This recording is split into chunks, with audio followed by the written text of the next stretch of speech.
That's fine. Am I meant to be in a? Am I meant to be on the panel? Am I? Or am I meant to be sitting in the panelists or as an observer? I've just given you the access in case you wanted to be the panel, so you can choose. That's fine. That's Yeah. fine.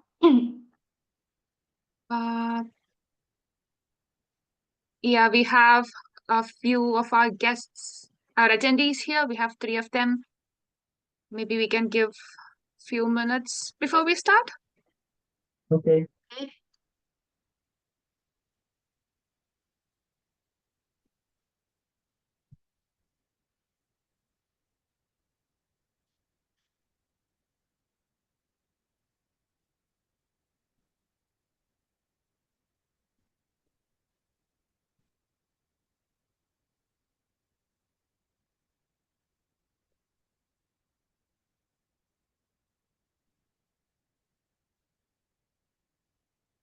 I thought I was putting that message into the chat. General one, yeah, but I think it's just for the. We're just hosting panelists. Oh, okay.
Do you want to get started, Dina? I'm sure more people will join, but the micro is not... Yeah, sorry, sure. Esmeralda, if you can start. Yeah, I just start? go ahead. Okay. Yeah, sure. Okay.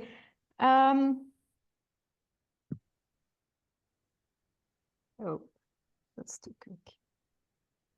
So, good afternoon, everyone, and welcome. I am Esmeralda Borgo. I work for Voedsel Anders, and we organized this webinar together with the CNEP, which is the Connecting Nature Enterprise platform, and also, of course, with Het Bolhuis, which is an agroecological and nature-based farm in Flanders.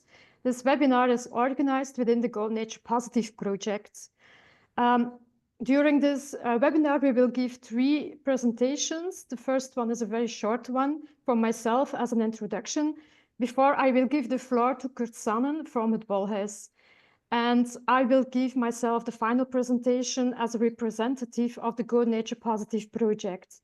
There will be 2 opportunities to ask questions. So if you have any questions during the talk, please post them in the chat.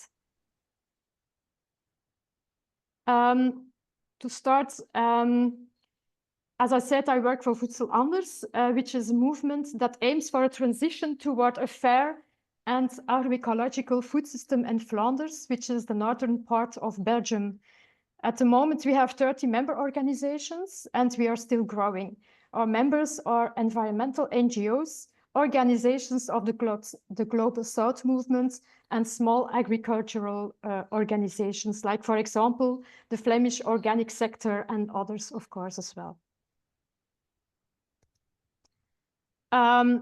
we as Voedselanders are one of the partners of the GoNaturePositive project, which is a Horizon Europe project of 4 years. It started this year, in the beginning of this year, and it will last until the end of 2027.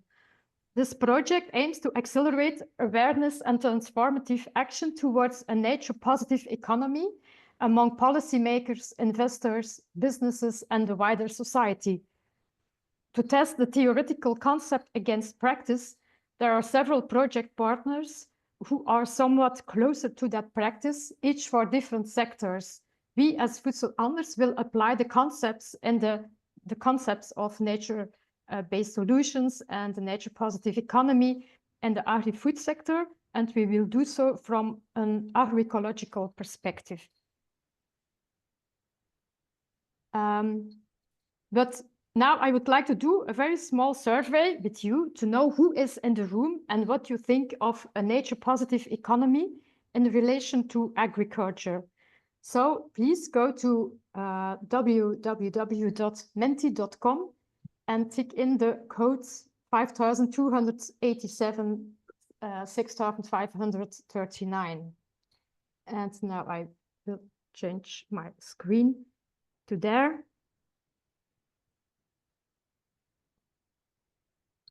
So the first question, oops, and there goes my screen. Yeah, you understand it. Are you a farmer, a researcher, or an academic, policymaker, a consultant, an NGO, or something else?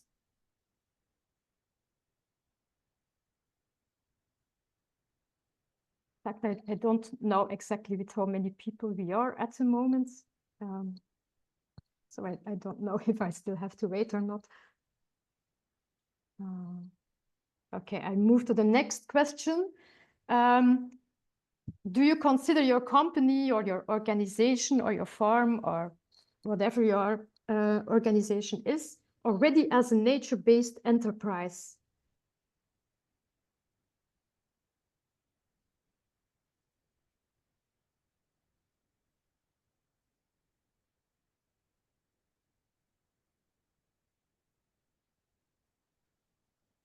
Hi, Esmeralda. Can you Yeah. show the Menti QR You don't see again? it? Normally you should see it. Yeah, sorry. You don't see it anymore? Yeah, you can Code actually is see the there. codes. Yeah, The so code is there. It's okay? yes, it's perfect. Sorry. Okay. Yeah. Okay, I see that we are rather strongly agree as most organizations here are nature-based. And the final question is, what are the keywords, in your opinion, that come to your mind when you think of a nature-positive economy in relation to agriculture?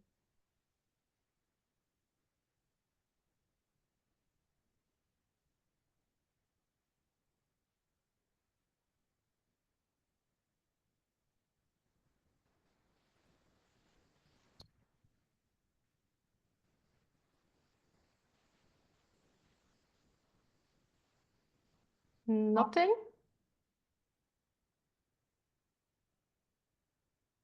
Okay.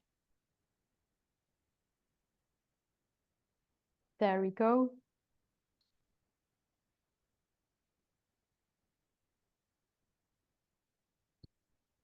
Okay, I see organic farming, regenerative, resource efficiency, nutrients, mixed species, diversity, yes, regenerative, land management, indigenous people, soil health, of course, biodiversity. Okay, this is very interesting. I see no one typing agroecology, so I think I will go back to my presentation and explain what exactly agroecology is and why, why it relates to all these concepts that have been mentioned here. So what is agroecology?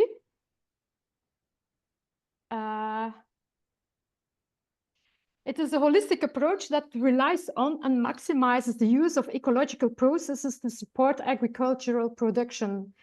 We work not against nature, but we see the nature as an ally. It is land-based, it's based on healthy soils, we work on healthy soils, it is based on a circular agriculture, it makes use of functional biodiversity, so it's quite a lot, and later on Kurt will explain what this means in practice. Also important is that farmers and consumers should know each other. The products are sold in short value chains, and agroecology aims for local food production and consumption. We aim for fair incomes for farmers and seasonal workers, and in our opinion, farmers must have a say in pricing. We question the power in the food chain value if it's only with the retailers and the food processors. There needs to be a solidarity with the small farmers worldwide. We consider it important to take into account the ecological consequences of our food system in the global south. And talking about science, science should be participatory. We strive for more recognition and integration of local farmer knowledge in science. What is also important is that agroecology is not only a set of scientific-based techniques, but it's also a movement. It's in fact a political movement.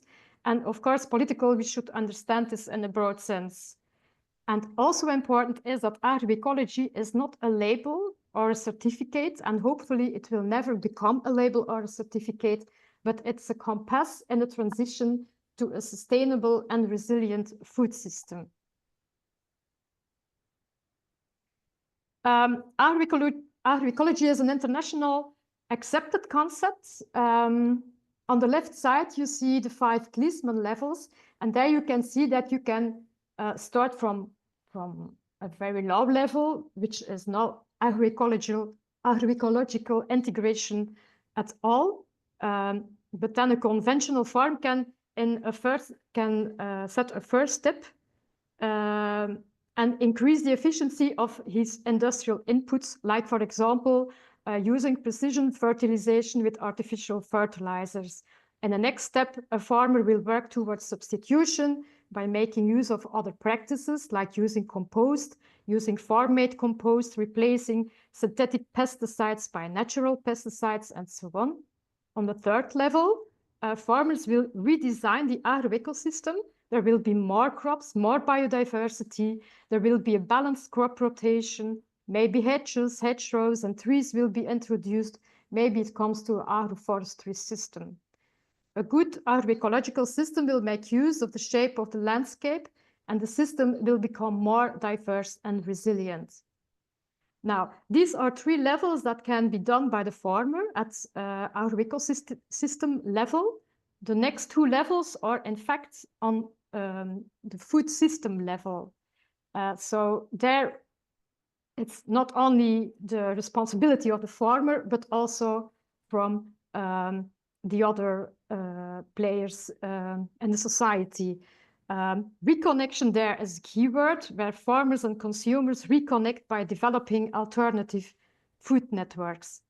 And finally, at the highest level, the global food system needs to be rebuilt to make it sustainable and equitable for all. Human and social values are at the center, not the profit of a few companies. Now, based on these 5 levels, 10 elements have been set up by the International Food and Agriculture Organization. So this is internationally embedded. And its high-level panel of experts created 13 principles of agroecology to define that concept. Now, this is all nice in theory, but what do all these levels, elements, and principles mean in practice? And to explain that, I'm happy to give the floor to Kurt Sannen. Kurt, are you there?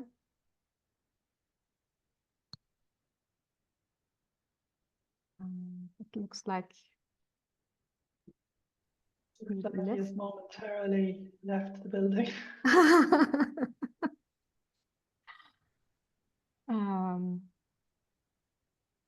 Okay.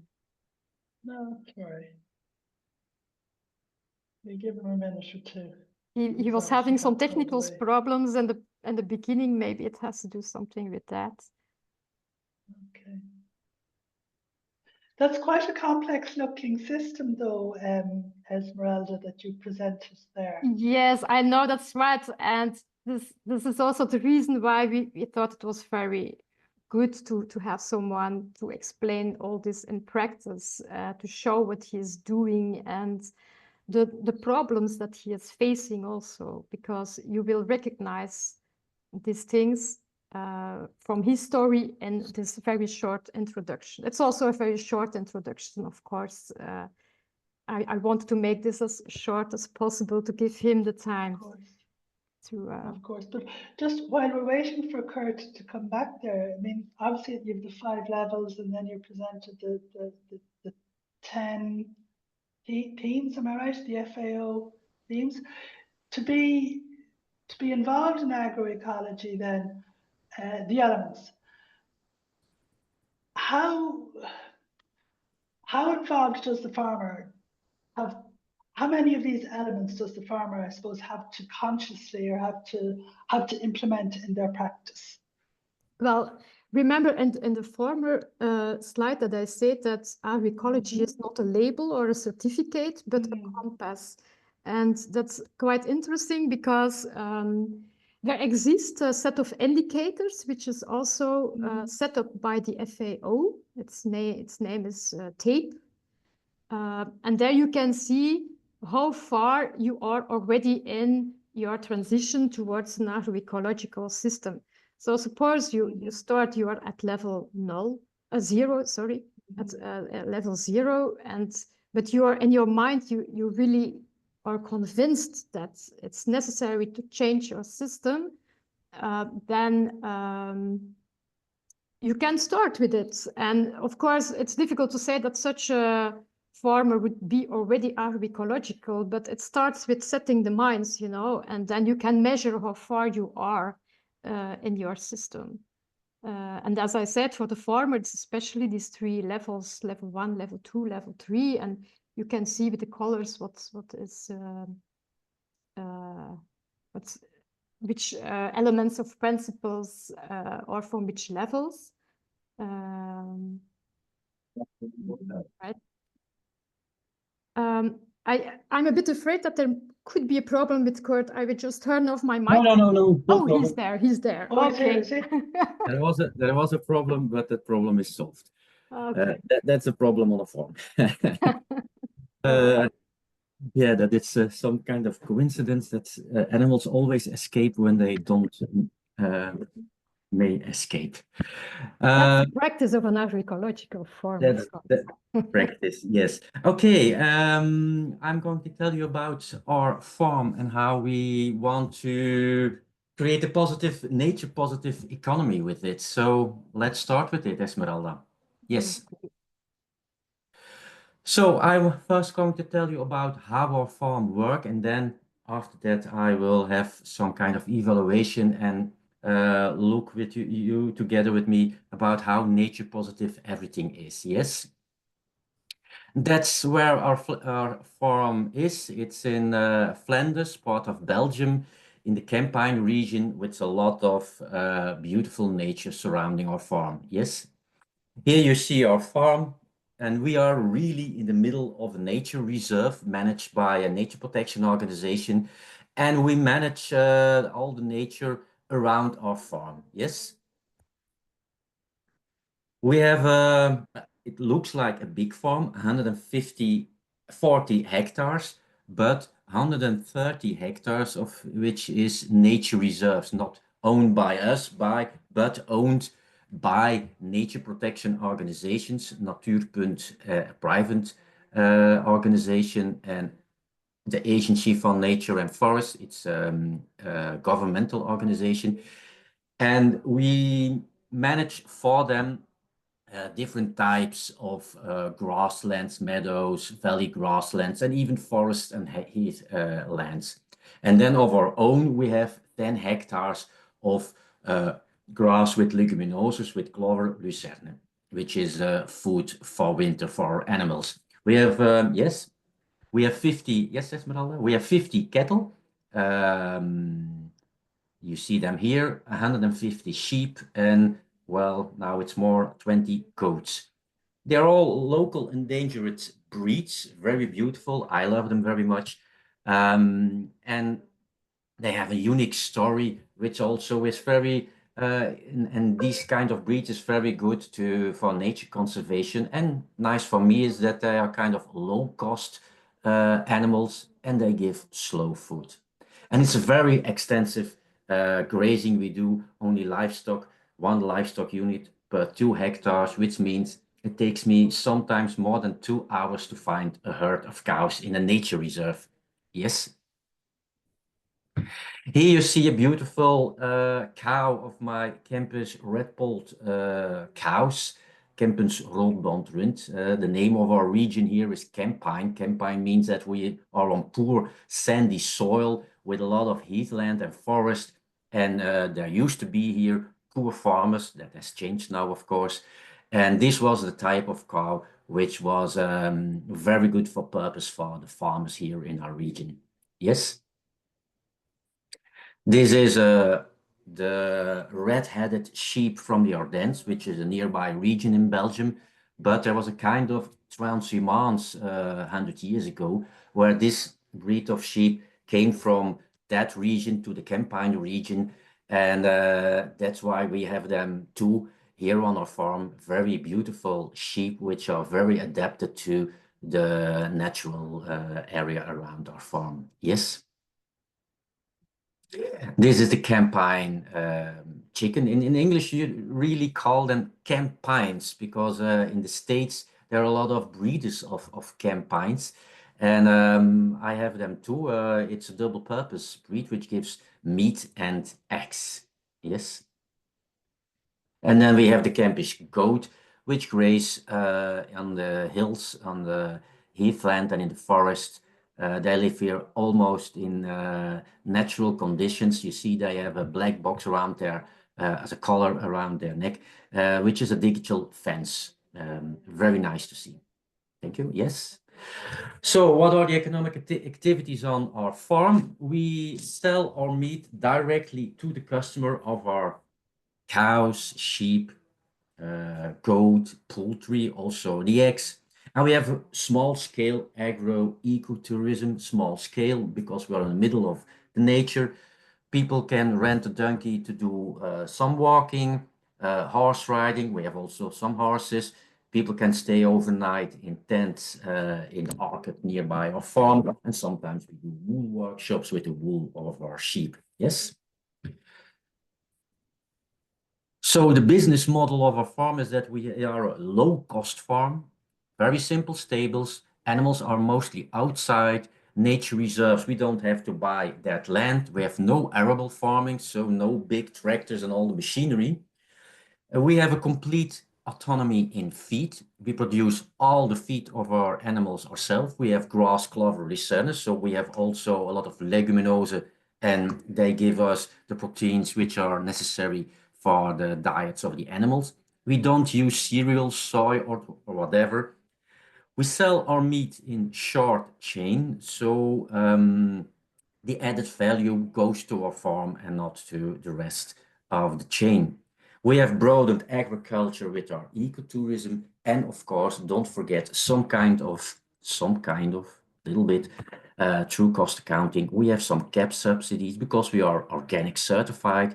We have local endangered breeds, and we have semi-natural grasslands of it's only for 1 hectare, where we have a subsidy for. But we don't have any subsidies for the 140 hectares which we manage for the Nature Protection Organization. They have around 100,000 euro on management subsidies for the management of these 100 hectares nature reserves, but I don't receive nothing from it.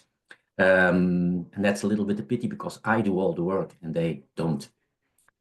Yes. Agroecology is really a big inspiration for me. I close cycles. We are a complete circular farm. We have a lot of attention to the growth conditions of the soil, which is so important. We try to minimize all the losses of basic input, the sun, the rain, and the soil. We have a lot of genetic diversification on our farm with all these local breeds, and we work together with nature. Nature, we adapt to the natural ecosystem around our farm, and not the opposite. We are not changing nature around the farm for us, but we change ourselves to adapt ourselves to the nature surrounding the farm. Yes.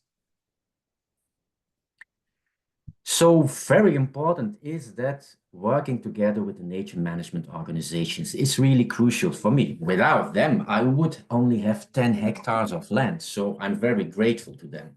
And it's a little bit that they are not grateful to me. That's a kind of frustration after 20 years of doing this, that I'm really thankful for working together with them, but they forget that I exist. And that's a pity, because I do a lot of work. And as you see with results, you see here beautiful pictures taken on my farm, on the land where my animals graze. We see orchids, we see a lot of very rare plants, specific biodiversity, which can flourish there because of the management I do. Yes.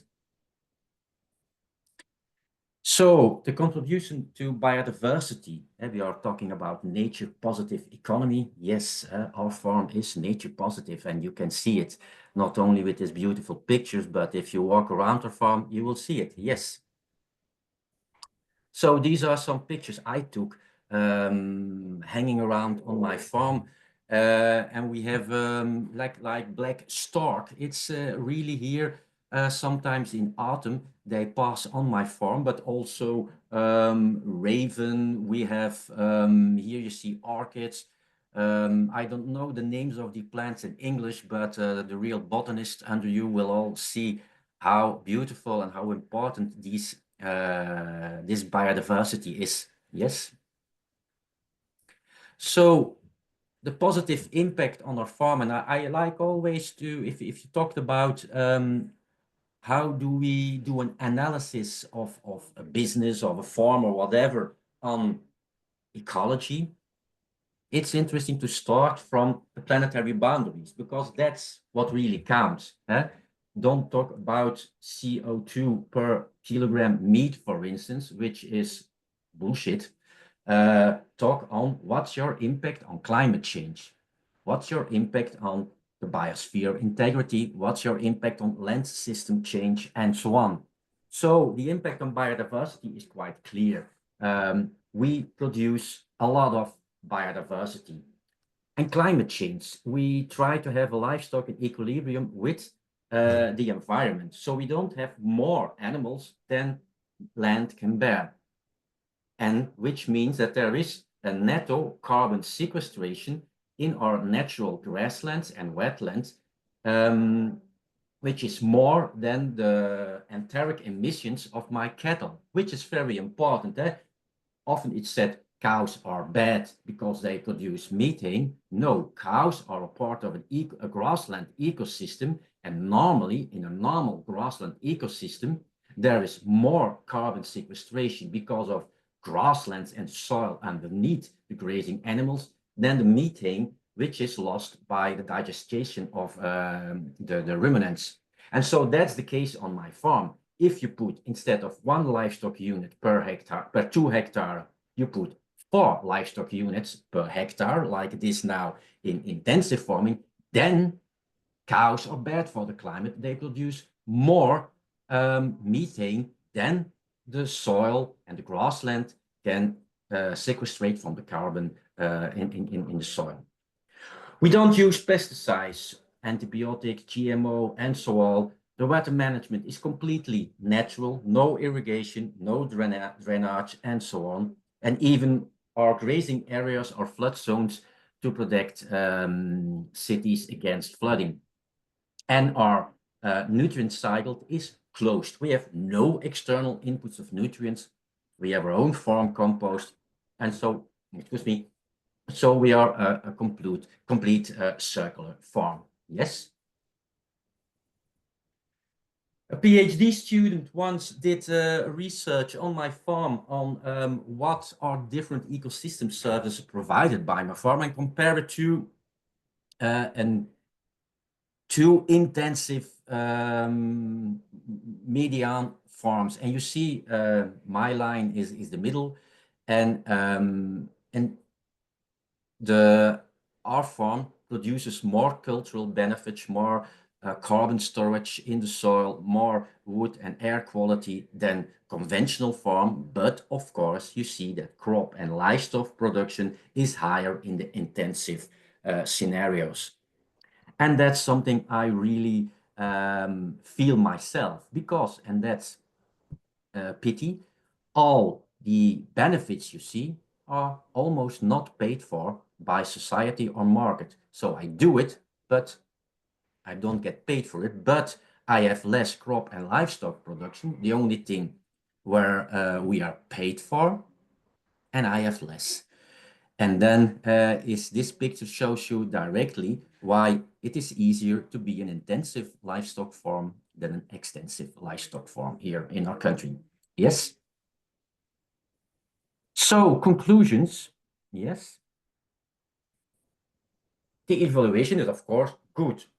Nature goals are achieved, check. The costs for the nature managers are much lower. They don't have to do all the grazing and the cost together with that. So they are happy. There is some kind of agricultural income. Yes, I have some kind of agricultural income. Check. And there is a positive impact on ecosystem services. So great. Yes. But there is also a but and a bad evaluation. Because if it's all so good, why is not everybody doing it? Yes, and it isn't. There are only a few farmers who do the same like I do, and because they are convinced of it, because they believe in it, not because you get rich from it. No, you get almost poor from it. Because you don't have a long-term perspective. And that's a pity. It's difficult to have that good long-term relation with our nature protection organizations because they don't think in the same way like me as a farmer do. The economic profitability, it requires specific know-how and skills, and it is not easy to make a good business model from it.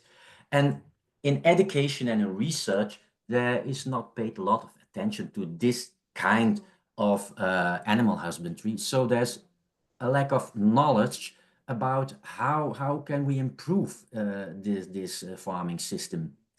And yes, I feel that permanent distance between the values and the knowledge of the agricultural sector, which knows everything about agriculture production, and the nature conservation sector, which knows everything about what is necessary to create more biodiversity on a specific spot, but they don't know how to work together and how to even to talk to each other. And this is important. And another thing is legislation doesn't fit.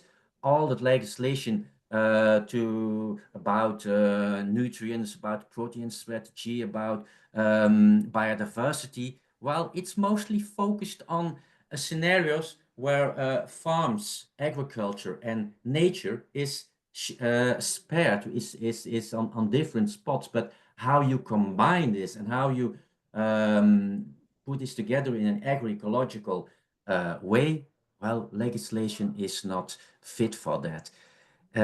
Legislation is completely not holistic but compartmentalized. And subsidies doesn't fit. The same over there. Also there you see that a lot of CAP, especially CAP subsidies, are stimulating farms to get bigger, to get more industrialized, use more technology, and not on how to become more nature positive. It's completely on the opposite. If I compare myself to my neighbors, more industrial, intensive farmers, well, they get more CAP subsidies than me. And the market doesn't fit. That's really also trouble. If I want to have more value of my product, well, have to sell all my meat and products on my farm, else it won't work. Yes. A few years ago, I worked together with an EIP agri-focus group on high nature value farming. It's another word for nature inclusive farming or nature positive farming or whatever. But it's already a few years old. But the conclusions of this focus group are still worth reading. Yes. And what did we learn there is how do we have to protect the biodiversity of grassland and heathland landscapes, and how can we see this as a part of the traditional agricultural systems. And very important is work together with these farmers instead of seeing that as something out of nature. They are part of the farming system, and that's what we have forgot, especially in the more intensified regions like Flanders and the Netherlands. We forget that farmers once were and still can be part of the natural ecosystem. So yes, you can work together with farmers to create more biodiversity. Yes.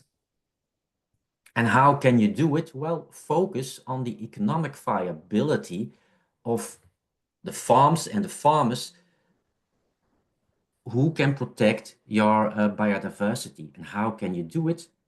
Increase the involvement of the farmer with the nature and the landscape.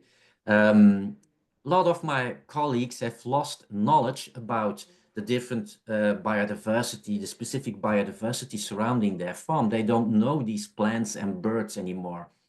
And involve them. Why do you, as a nature protection organization, want this specific landscape? Why that is important? Talk to each other. And the profitability is very important. A good price for the agricultural products from these natural lands is very important, which means some kind of market segregation with a label or specific marketing or whatever is very important. And we need more diversification of the agricultural activities which are necessary to make a valorization of this nature. And you don't only have to produce food products. You see, like me, I have also my donkeys, which can be used for people to walk in this beautiful nature. And so I can also sell nature to my customers, not only in the form of my meat, but also with for tourists to enjoy the beautiful nature and landscape. And the financial compensation is really important because market doesn't fit. The market says to the farmer, destroy nature and then we will reward you. And even cap subsidies are not really fit for it. So that really must change. Public money must go for public goods. And that's a really important principle. And think in the long term.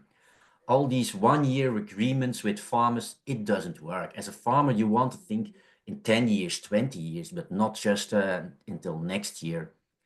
And set up some kind of networking and cooperation between farmers and nature protection organizations, between farmers, customers, the neighborhood, and so on. But that's so important, bringing everybody together so they can see what the benefit is of a real nature positive economy.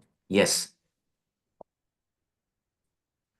So what are the lessons learned from our farm nature positive economy? Yes. Life would be a lot more easier for me if really the polluter pays for the pollution and is not paid for. I don't pollute with my farm and I'm almost not paid for. But if I see to other companies, industries and farms who pollute, do they pay for it? Most pollution, well, it's paid by all the citizens, but not by the polluters. And if all environmental impacts of agricultural activities would be taken into account worldwide, you see industrial animal husbandry needs a lot of soil, of South America, which destroys the rainforest there. Do we take this into account? No, that's a pity. And CAP money, the Common Agricultural Policy of the European Union, is very important for farmers, but it doesn't fit for purpose. It should support more a nature positive way. And now it's often the opposite. It doesn't make choices. If you give subsidies on the one hand to farms who become bigger, use more technology, become more industrial, and give also some kind of subsidies for farms to change to a more agroecological way, well, you don't have you don't make a choice, and you see that 90% of the farmers still choose business as usual, and we can't reach our goals with business as usual. And if the real cost of pesticides, the import of soil degradation, unsustainable water use, and so on, is integrated in the price of food, and if farmers were rewarded for their nature benefits in a correct way, which isn't now, and if nature inclusive farming should be an attractive business model for all farmers, not only for those who really believe in it and want to make the difference, and if all actors in the food chain should choose for a more nature positive agriculture. Yes? Yes. And that's something which I feel, and that feels so unfair for me. It's, well, the neoliberal capitalistic market, in the way it is organized now, it's the best recipe for destroying our planet, because it gives more money to who is not sustainable and gives less money to who is sustainable. And that's a real market failure. And we try to change this with all our policies and with some subsidies left or right. But if we don't change this basic principle that the market stimulates non-sustainability, then it won't work. So we should change that. And there is a nice word for it. It is true cost accounting. You should take into account all the costs in positive way, in negative way, in the price of a product, some way, somehow. And then all companies, all farmers are stimulated to become more sustainable. And that's what we need. So we need a free market, but we need a real free market with good true cost accounting. And then I can be happy and we can have a more nature positive economy. Yes. And then even when it's raining, I will see the rainbow around my farm, and I can believe there is a good future. Thank you. Thank you very much, Kurt. Nina, I suppose that you collected the questions because I cannot see them here. Yeah, there are no questions yet, so feel free to ask questions to Kurt and get to know more about the amazing work that he's been doing with his farm. So Okay, maybe Kurt, I have a question for you. You said at a certain moment that these subsidies should be on the long term, but for farmers who are just starting with all these things, is that not too far-reaching? I mean, maybe it's easier for them to start with subsidies on the short term. What do you think about that? Well, I think there should be a kind of support which is really adapted to the specific farm and the specific situation. And so we need, on one hand, initiatives to stimulate farms to start. And you don't only have just subsidies. I think it's very important also to give farms access to good advice and helping them in develop a new business model and a business plan for their farm. And on the one hand, yeah, we need long-term agreements with farms, and I think of 10 years, 20 years, long-term agreements about, okay, farmer, you want to be nature positive in all kinds of ways for biodiversity, for climate, mitigation, adaptation, and so on. We make an agreement and we pay for that, and we guarantee you that you can have that for a long term, that money, but you guarantee us that you provide us all this kind of ecosystem services. So I think we need both. Very flexible way for starters and giving them good access to advice and knowledge and so on. And on the other hand, for farmers who really goes on with this kind of nature positive business model, an agreement with doesn't need always to be government, or it can be public, private, government sector, a corporation, customers, retail, whatever, a long-term agreement. I, as a farmer, I produce long-term ecosystem services, and you, as customer, society, retail, you guarantee me an income for that. Okay, thank you. Nina, there are questions? No, there's just a comment from one of the persons, Catherine Ellen, and she just, I think you should be able to see the comment, Esmeralda. No, I cannot see them. Okay, sorry, I'll read it. She just agrees with what you have been talking, Kurt, and she just says she has a permaculture orchard and her neighbor has a dairy farm, and it's all run in the way that you want it, but they have to charge for the products that are gourmet, and they've been selling the products to basically sold to fancy people with fancy money, and the local community is priced out, and it should not be that way. For through Nature Positive, it's all stacked against us. So that's like a comment. It's not a question, but yeah. Thank you, Catherine, for the comment. Yeah, and that's sad. Huh? It's indeed the people who buy my food, which is only a little bit more expensive than the meat in the supermarket, but they need to have the money to be able to pay for it, and that's really sad. When I explained to my daughter when she was young about how my farm works and why I have an organic label, she was surprised and looking to me with big eyes and saying, "That's really stupid. So you have to ask more money for your food and let yourself controlled by an external body, and there is no label on the products with pesticides and which are bad for society, and that's even cheaper in the supermarket. That's not logic." And it really is not logic. In the supermarket, food with a high external cost should be more, should have a higher price. So yeah, that's really sad. Okay, good. Thank you very much. Maybe let's move now to the final part of our webinar, in which I will present to you the theoretical framework made by the consortium of the Nature Positive projects. Okay. So one of the intentions of our projects is to better define the concepts of a nature positive economy and nature-based solutions.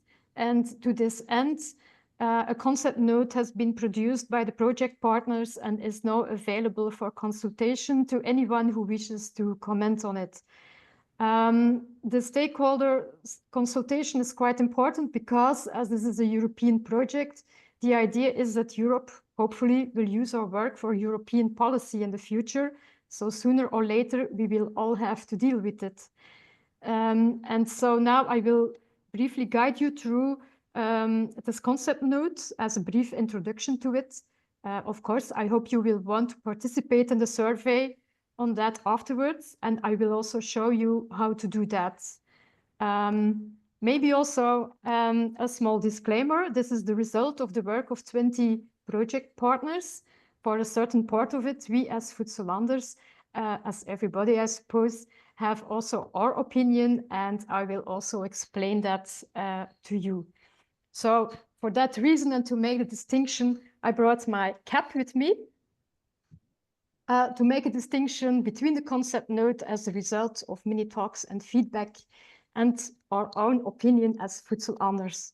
I hope that by doing this, that you will also get motivated to look at this work and to express your ideas as well by participating to the survey after this webinar. So I start with it. This is my cap, of course. Now, why is nature important to the economy?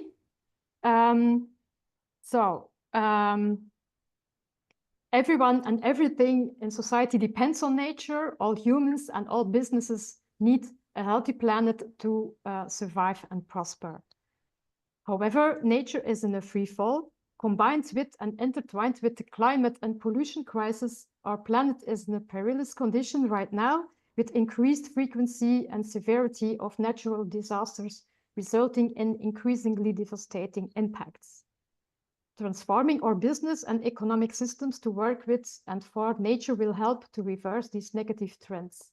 Aligned with net zero and circular approaches, together we can transform our systems toward a prosperous and nature-positive planet. For systemic change to work, every person in society needs to be involved. And so this consultation, as I said, asks you to share your view on the nature-positive economy and invites you to join us on this transition. Here you see a slide with the 5 key messages that we want to bring to you, and I will explain them one by one now. So starting with the first key message, the first key message is that we propose that the nature-positive economy means that the net results of all economic activities combined leads to an absolute increase in nature to the point of full recovery. Full recovery of nature means in practice that there will be more nature in 2030 than in 2020, followed by continued recovery after that. The nature-positive economy contributes to achieving the global biodiversity framework and the Sustainable Development Goals of the United Nations to enhance societal well-being and prosperity. An important question here is, can we agree that this means some nature-negative activities may still occur as long as the combined outcome overall is nature-positive? So now I will put my voedselanders cap on, because now I will tell you something about our opinion on this. Because what are the consequences of saying and even underline the idea that nature-negative activities may still occur as long as the combined outcome is nature-positive?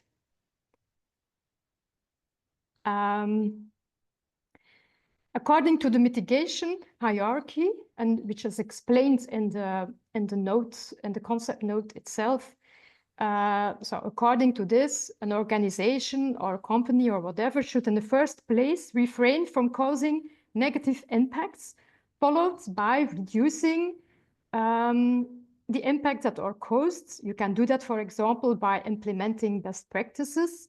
Thirdly, restoring the impacted nature, for example, by replanting trees. And finally, offsetting. And offsetting is the thing that we have a little bit doubts about it. Offsetting means, in fact, that an industry compensates for so-called unavoidable impacts by investing in like-for-like conservation elsewhere. So an industry, a company, may compensate for unavoidable impacts. But what are unavoidable impacts? According to who are these impacts unavoidable? Suppose a company that is producing artificial fertilizers, to stay within our own sector. As you know, artificial fertilizers are quite destructive for the soil and the soil biodiversity. Or even more, suppose a company that produces microplastics, or a petrochemical company, and such company decides that in order to realize more profits, it needs to grow and build a new factory on the land that it is having. But on that land is a forest that needs to be cut. The company will say, It's unavoidable. We believe that before advocating for the mitigation hierarchy, including biodiversity offsetting, we should learn lessons from the experiences with, for example, carbon offsetting. And a lot has already been said and explained and studied about that. So I only have here one example of a study made in 2022 called the Land Gap Report. And they concluded that in order to realize all the carbon offsetting of all the national pledges that has already been made for climate change, that would require 1.2 billion hectares of land. To put it into context, this is more than 2/3 of the world's arable lands. More than half of this land is already currently used, of course, for something else. So this demand for land will put pressure on ecosystems, they say, indigenous lands, smallholder farmers, and of course, food security. Also here in Flanders, we have already seen this. We have seen that farmers had to leave their lands already. It's nothing new. In order to expand, for example, the Ghent Canal Zone, nature areas had to be compensated, and that was at the expense of agricultural lands. We know exactly, I know personally an organic farmer who had to stop farming because of that. And another one, also a person I know, still does not know whether he will be able to stay or not.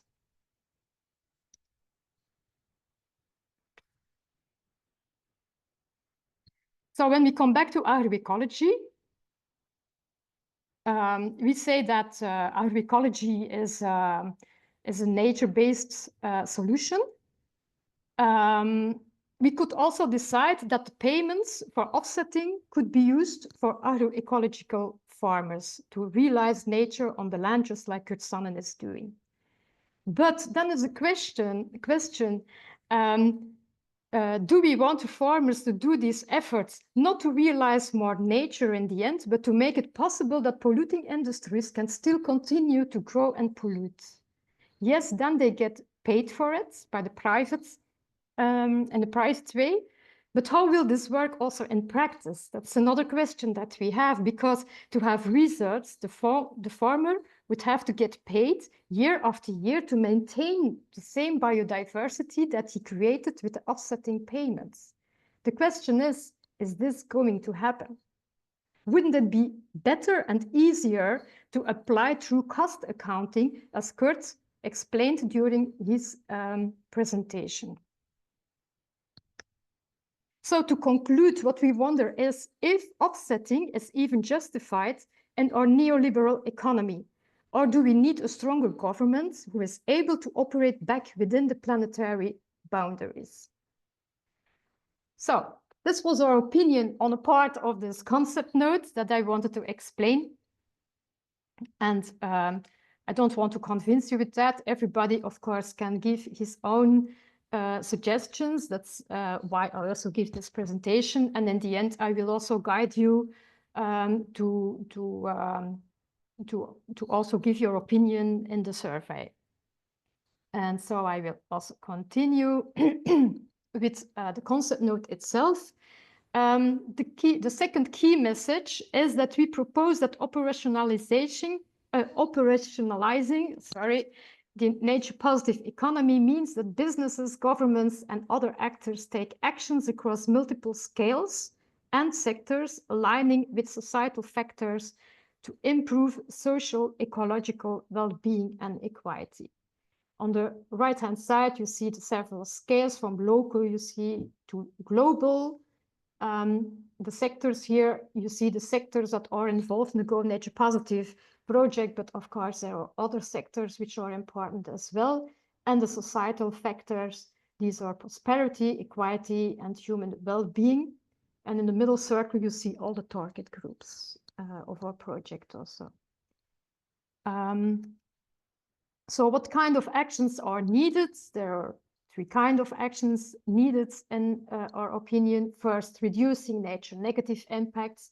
Secondly, increase nature positive impacts. And thirdly, We need an action towards transformative change, which means long-term actions towards system-wide change include better approaches for valuing nature and measuring progress because beyond GDP. So I go to the third key message. While the nature crisis exposes significant dependencies, impacts, and nature-related risks, we propose that the nature-positive economy also presents opportunities. Nature-based solutions and nature-based enterprise present important pathways towards a nature-positive economy. And here you see several quotes of several institutions on that. I go on to the fourth key message, which says that it's quite logic. I think that it's essential to measure the progress towards achieving the nature-positive economy. The question is, how are we going to do that? As there are so many things that we have to take into account: the actors, actions, scale, sector, societal factors. So it makes it a bit complex. And there exist already some examples to make things tangible. But what distinguishes us from the above, from the mentioned examples here, is that we take the whole of society approach into account. So I go to the fifth key message. An integrated whole of society approach respecting human rights is needed to achieve the NPE. And that's also the reason why we organize this consultation. An NPE, so a nature-positive economy, will require legislation to stop environmental harmful activities and support nature-positive actions alongside voluntary and citizen-led initiatives. It will respect international human rights, applying best practice guidelines such as the UN Guiding Principles on Business and Human Rights, and of course, support equality, fairness, and justice. And finally, on this slide, you see again the quote on net nature positive, which I explained before already, but which of course also means that it is important that indigenous people, local communities, and farmers are involved when certain parts of nature will be lost.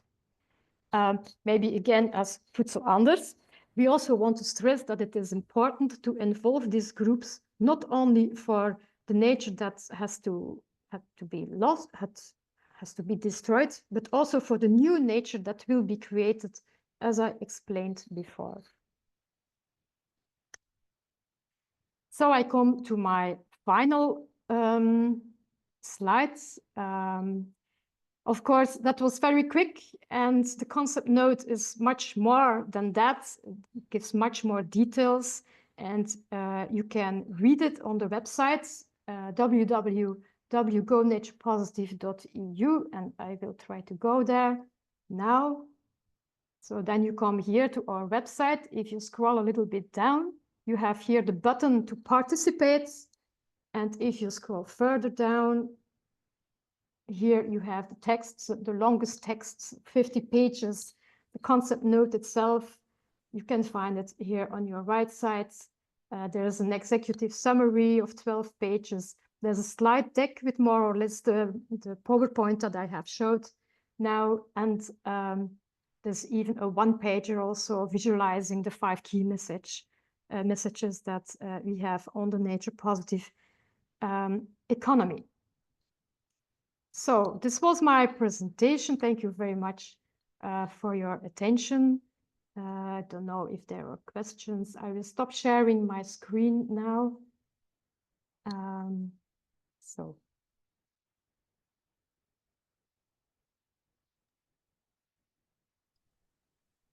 Thank you, Esmeralda, for that.